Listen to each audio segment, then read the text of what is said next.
इन सब के बीच भारत और ज्यादा रियायतों के साथ 5वें लॉकडाउन में प्रवेश कर सकता है। इसे लेकर आज गृह मंत्री अमित शाह ने सारे राज्यों के मुख्यमंत्रियों से बातचीत की है और चौथा लॉकडाउन 31 मई को समाप्त हो रहा है और 5वें लॉकडाउन का स्वरूप क्या होगा, इसे लेकर अभी प्लानिंग चल रही है, योजनाएं बन रही हैं। लेकिन आज हमने सूत्रों और विशेषज्ञों से बातचीत के आधार पर यह समझने की कोशिश की कि 5वें लॉकडाउन का रंग और रूप क्या हो सकता है।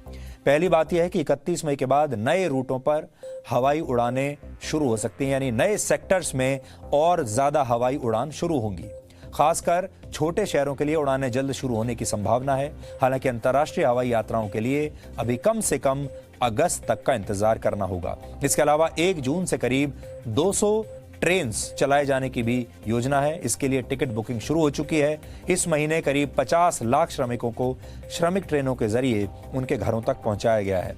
उड़ीसा और आंध्र प्रदेश जैसे राज्य इंटरस्टेट बस सर्विस शुरू कर चुके हैं, लेकिन 1 जून के बाद से बाकी राज्य भी ऐसा कर सकते हैं और मेट्रो ट्रेन चलाने का भी फैसला लिया जा सकता है। हालांकि शुरुआत में इनकी संख्या कम होगी और सोशल डिस्टेंसिंग का भी ध्यान रखा जाएगा।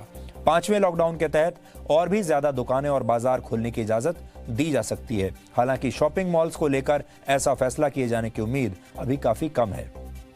जिम, सिनेमा हॉल्स, धार्मिक स्थलों और सैलून्स को लेकर भी फैसला लिया जा सकता है। लेकिन जिन इलाकों में अब भी कोरोना वायरस के मामले ज्यादा हैं, वहां के लोगों को अभी और इंतजार करना पड़ेगा।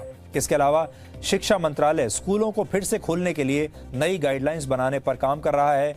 नई शिक्षा नीति पर काम चल रहा है और हमारी कोशिश होगी कि हम देश के शिक्षा मंत्री के साथ आपकी एक मुलाकात करवाएं और अगर संभव हुआ तो अगले हफ्ते देश के शिक्षा मंत्री हमारे साथ होंगे और वो आपके सारे सवालों के जवाब देंगे और आपको ये भी बताएंगे कि देश की नई शिक्षा नीति कैसी होगी। इन गाइडलाइंस के तहत ये हो सकता है कि 9वीं, 10वीं, 11वीं और 12वीं कक्षा के छात्रों को पहले स्कूल जाने की इजाजत दी जाए और फिर स्कूलों को सख्ती के साथ सोशल डिस्टेंसिंग का पालन कराने के लिए भी कहा जाए। No signal, no worry. Presenting Z News app with live TV, latest updates and expert opinion. Available on Google Play and App Store. Download it now.